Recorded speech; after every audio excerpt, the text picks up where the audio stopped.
Hi, it's been a while. I've been doing a lot of solo traveling recently to kind of rediscover myself. I think in a lot of my older videos, I had something to prove, like I was doing cool things, moving fast. But nowadays, I just want to record my journey and the feelings that I feel along the way and the people that I connect with. This time around, I'm going to Amsterdam.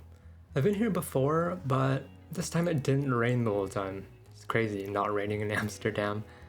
One thing I love about Amsterdam is, of course, the canals, but also the architecture. How all the houses are close together and they're just tall, and something about them is just aesthetically pleasing. I'm actually visiting a friend that I've known since high school, which is crazy because we went to high school in Texas, but now we both live in Europe, so yeah, it's an interesting time. How I plan trips these days is just having one big task for the day, and then afterwards just letting the wind take me wherever the wind takes me. Sounds kind of poetic, but I enjoy that kind of slower pace of life, not stressing so much. And yeah, quick snack and pills because I'm lactose intolerant. Yeah, maybe some of y'all can relate. Here's my ride for the day, and I'm going to the museum. I've recently rediscovered my love for art, but not like pictures of royalty or anything. Like pieces of art, like sculptures, paintings, and things that make me feel, that make me like question what was this artist thinking when they made this? Because unfortunately, humans have been around for a long time, and a lot of our emotions aren't original. Like the despair that I felt one day has been felt by someone before, and they've tried to put it onto a piece of paper. And I like seeing that.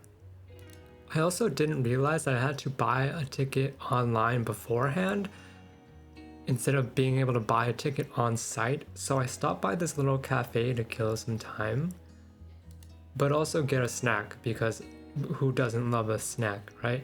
I got a little kimchi grilled cheese sandwich and a little coffee to go with it. They also had this art exhibition in the basement, but it was like digital art hung up on walls. And I am okay with digital art, but this felt weird. Like it didn't quite belong there. It just felt like it was trying to be a gallery with actual paintings, but it was just kind of not so great digital art. Or maybe you find it great. This one I thought was cute.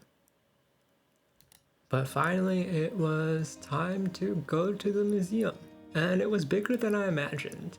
My friend had told me it would take me the better part of a day to get through everything, and the variety was huge. Like, the building itself is quite old and has a lot of cool features, like these stained glass windows.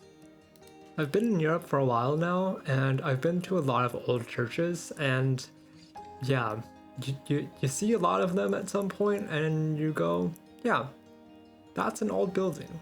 That's a cool arc. But I've always found myself drawn to paintings, something I can relate to, like moments frozen in time. Maybe because it's not so abstract like a sculpture, and I can kind of feel something. Kind of relate, like this guy on a hill with his buddy. And now here's a cool model ship, because it's Amsterdam, and ships.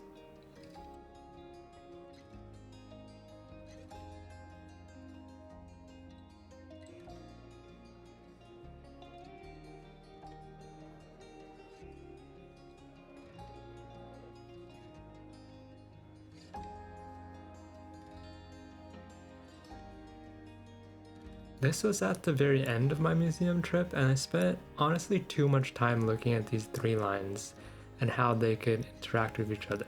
The anticipation was real. Yeah. I've been really enjoying traveling alone just because of the freedom of it. I don't have to ask anybody where they want to go, I can just go by myself.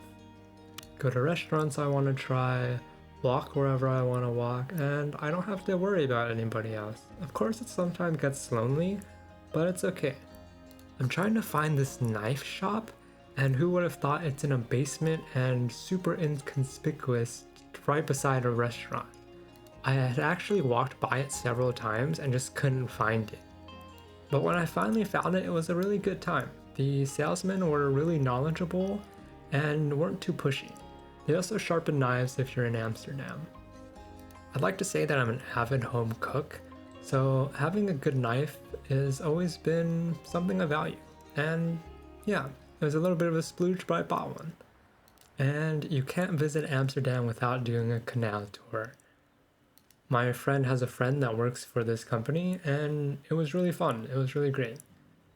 10 out of 10 recommend her trip because she's got it nailed to a T. Like, she knows what she's saying, and it's funny the whole time. I think her name is Sophie. I'm really bad with names, so yeah, I think I've met her like 2-3 times now. But yeah.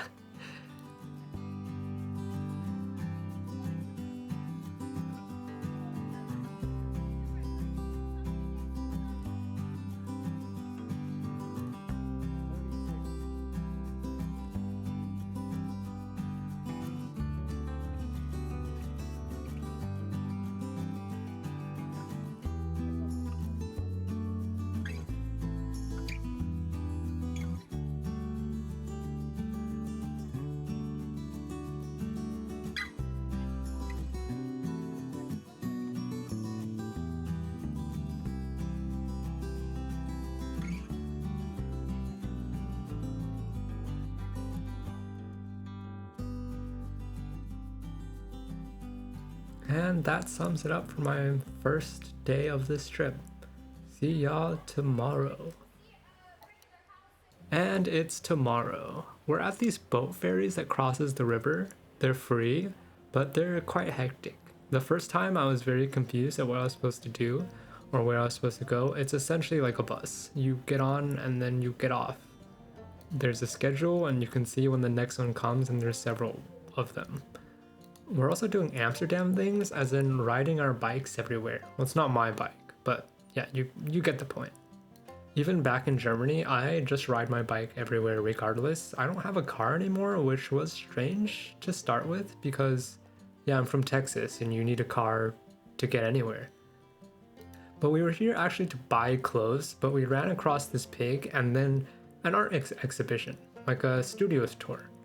And I love studio tours. It's like peeking into the artists' little lives because it's their studio. You can see how they work, what they created, what they don't want to sell, and what they want to keep.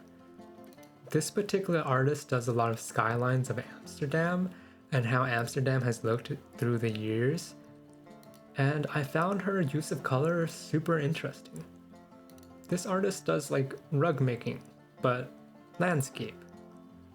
My little sister is currently into rug making to actually make rugs, but I've never seen rugs be made into landscapes. So that was also a nice time. This next artist that I didn't get so much footage of researches someone's life and tries to create a lot of art pieces about them. And then ceramics. I think some ceramics I find really cool, and some are hit or miss. And then with this artist, her art took me a pause to think about. She works a lot with color and trying to see which colors complement each other and work together in a way that you wouldn't really think it would work. She even says sometimes she just goes to a sunset and tries to catch all the colors there in the moment. And I love that. Just like living in the moment. Harder said than done.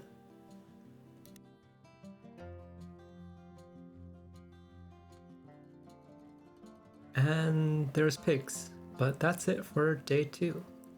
See y'all on day 3.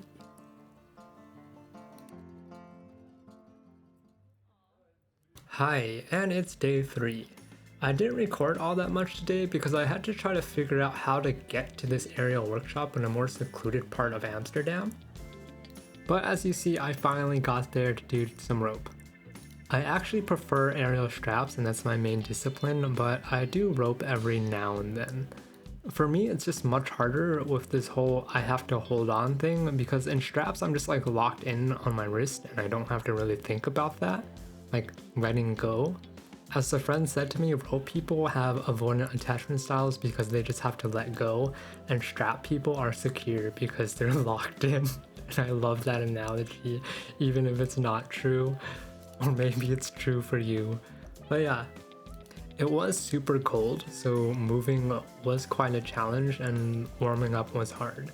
But Angie is a great teacher, and yeah, I got a lot out of this workshop and the next one that I went to as well with her.